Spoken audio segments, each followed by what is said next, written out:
السلام علیکم پیارے ننھے بچوں، آج کی ہماری کہانی ہے پری سے ملاقات۔ گلشن نے اس لڑکی کو بہت غصے سے دیکھا۔ میرا جھولا خالی کرو، میں نے جھولے لینے ہیں، گلشن اپنے جھولے کے قریب آتے ہوئے بولی۔ وہ لڑکی گلشن کی ڈانٹ سن کر فوراً جھولے سے اتر گئی اور جھولا گلشن کے حوالے کر دیا۔ گلشن 5ویں جماعت میں پڑھتی تھی اور وہ اپنی کلاس کی ایک ذہین لڑکی سمجھی جاتی تھی۔ اپنی امی کے ساتھ بھی گھریلو کاموں میں مدد کرتی تھی، لیکن ہر مدد وہ اپنے موڈ کے مطابق کرتی، اور آج بھی صبح سے اس کا موڈ خراب تھا، اس لیے آج اسکول سے چھٹی ہونے کے باوجود بھی وہ گھریلو ماحول میں اپنی امی کا ہاتھ نہیں بٹا رہی تھی، بس صبح سے اپنے پسندیدہ جھولے پر جھول رہی تھی۔ یہ جھولا پسندیدہ یوں تھا کہ اسے گلشن نے اپنے ابو سے فرمائش کر کے بنوایا تھا۔ وہ اپنے بہن بھائیوں کو بھی اس جھولے کے قریب نہ آنے دیتی تھی، اور جب موڈ اچھا ہوتا تو یہ اور بات تھی کہ اپنے جھولے کے قریب بھائیوں کو آنے دیتی تھی۔ اور جب آج یہ اجنبی لڑکی جھولے پر بیٹھی جھولا جھول رہی تھی تو گلشن کو یہ دیکھ کر بہت غصہ آ گیا۔ گلشن کے ڈانٹنے پر اس لڑکی نے جھولا تو فوراً خالی کر کے گلشن کے حوالے کر دیا، لیکن یہ لڑکی آئی کہاں سے تھی؟ غصے میں گلشن نے یہ سوچا بھی نہیں تھا۔ گلشن اپنے پسندیدہ جھولے پر بیٹھ کر تیز تیز جھولے لینے لگی، اور پھر اچانک کچھ دیر بعد گلشن یکایک چونک گئی۔ اس نے اس اجنبی لڑکی کو غور سے دیکھا۔ جھولے کے تیز ہلکورے سست ہونے لگے۔ عجیب سی بات تھی کہ وہ اجنبی لڑکی سامنے گھاس پر بیٹھی گلشن کو جھولا جھولتے دیکھ رہی تھی۔ اس کے دیکھنے میں گلشن کے لیے پیار، محبت اور چاہت محسوس ہو رہی تھی۔ گلشن نے سوچا، میرے خیال میں اس لڑکی کو پہلے میں نے کبھی نہیں دیکھا ہے۔ گلشن کے موڈ نے یہ سوچتے ہی یک لخت پلٹا کھا لیا۔ اب اسے اس اجنبی لڑکی پر پیار سا آ گیا تھا۔ وہ جھولا روک کر اس کی طرف بڑھی اور بولی، تمہیں میرا جھولا پسند ہے؟ آؤ اب جھولے کی باری تم لے لو، میرے غصے کو محسوس نہ کرنا، میں معذرت کرتی ہوں۔ وہ اجنبی لڑکی گلشن کی یہ بات سن کر مسکرانے لگی۔ میں بہت غریب ہوں، میرے گھر ایسا جھولا نہیں ہے، تم میرے ساتھ دوستی کر لو اور روزانہ مجھے جھولا بھی جھولنے دیا کرو، اجنبی لڑکی نے جواباً کہا۔ دوستی کا سن کر گلشن نے اپنا ہاتھ اس کی طرف بڑھا دیا۔ اجنبی لڑکی نے گلشن کا ہاتھ نرمی سے اپنے ہاتھوں میں تھام لیا۔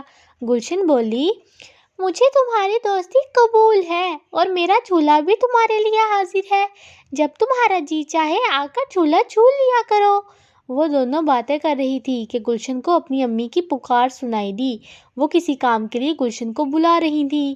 اپنی امی کی پکار پر گلشن کا چہرہ بگڑنے لگا۔ اجنبی لڑکی نے یہ دیکھا تو فوراً کہا، دیکھو ایسا نہ کرو، آؤ ہم دونوں اکٹھے امی کی طرف چلتے ہیں، تمہاری اپنی امی کے ساتھ گھر کے کاموں میں ہاتھ بٹانا چاہیے۔ گلشن نے اجنبی لڑکی کی طرف حیرت سے دیکھا، کیونکہ اس لڑکی کا لباس اب رنگ بدلنے لگا تھا، لیکن اجنبی لڑکی تیز تیز قدموں سے چلتے ہوئے گلشن کی امی کی طرف جانے لگی۔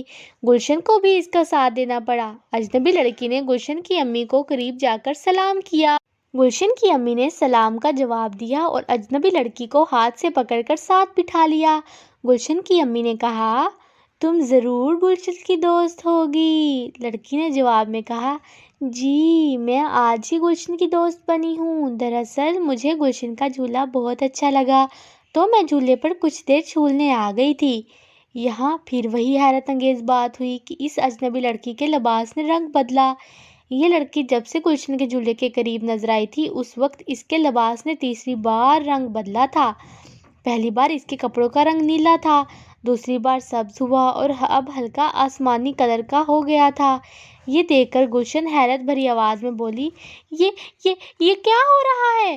تمہارے کپڑے رنگ کیوں بدل رہے ہیں؟ گلشن کی امی گلشن کی بات پر مسکرانے لگیں اور پھر بولی، میری بھولی بیٹی، یہ تمہاری دوست پری ہے اور پرستان سے آئی ہے۔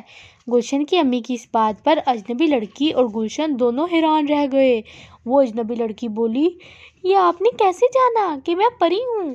گلشن کی امی نے کہا، وہ ایسے کہ میں جب چھوٹی تھی اور گلشن کی عمر کی تھی تو میری بھی ایک پری دوست بنی تھی، اس کا نام مہ پارا تھا۔ بعد میں اسے ایک دیو اغوا کر کے لے گیا تھا۔ دیو سے ایک نیک جن نے اسے آزاد کرا لیا تھا اور پھر اس دن سے اس کی شادی ہو گئی تھی۔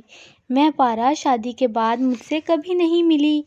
ہاں، میری شادی پر ایک خوبصورت تحفہ اس نے ضرور بھیجا تھا۔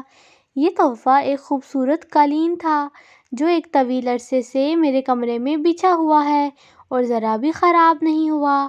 ماہ پارا نے مجھے پریوں کی پہچاننے کی نشانیاں بتا دی تھیں۔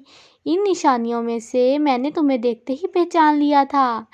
گلشن نے یہ سب سن کر امی سے کہا، امی جان، آپ اتنی گہری ہیں، ہمیں تو آپ نے کبھی یہ پری وغیرہ کے بارے میں نہیں بتایا۔ یہ میری دوست پری بھی مجھے کہہ رہی تھی کہ میں بہت غریب لڑکی ہوں اور میرے گھر ایسا جھولا نہیں ہے۔ وہ اجنبی لڑکی جو دراصل پری تھی جواباً بولی، ہم پریاں آسانی سے خود کو انسانوں پر ظاہر نہیں کرتیں، لیکن تمہاری امی نے مجھے پہچان لیا۔ تمہاری امی بہت سمجھدار اور اچھی ہیں، تمہیں اپنی امی کی قدر کرنا چاہیے۔ کچھ دیر بعد وہ پری ان سے رخصت ہونے لگی۔ گلشن نے اس سے کہا کہ وہ پھر کب سے ملنے آئے گی؟ تو پری نے کہا، میں تب تم سے ملنے آؤں گی کہ تم اپنے آپ کو بدل لو گی، اپنی امی جان کے ساتھ گھر کے کاموں میں مدد کرو گی اور اپنے بہن بھائیوں کے ساتھ اچھا سلوک اور انہیں اپنے جھولے پر جھولنے کی باری دو گی۔ اس کا وعدہ کرو تو میں تمہیں مستقل ملنے آؤں گی۔ گلشن نے بے اختیاری پری کا ہاتھ پکڑ لیا اور کہا، میں وعدہ کرتی ہوں کہ میں اچھی لڑکی بنوں گی، سب کے ساتھ اچھے انداز سے پیش آؤں گی۔ گلشن کی یہ بات سن کر پری کے چہرے پر مسکراہٹ آ گئی۔ وہ بولی، ٹھیک ہے، میں پھر تم سے ملنے آؤں گی۔ ہم کو وہ بہت اچھے لگتے ہیں جو بڑوں کا کہنا مانتے ہیں۔ یہ کہتے ہوئے اس لڑکی کا روپ بدلنے لگا اور وہ لڑکی کچھ دیر میں پری بن چکی تھی اور پھر وہ پرواز کرتے ہوئے آسمان پر گلشن اور اس کی امی کی نگاہوں سے دور ہوتے ہوتے تارا بن کر غائب ہو گئی۔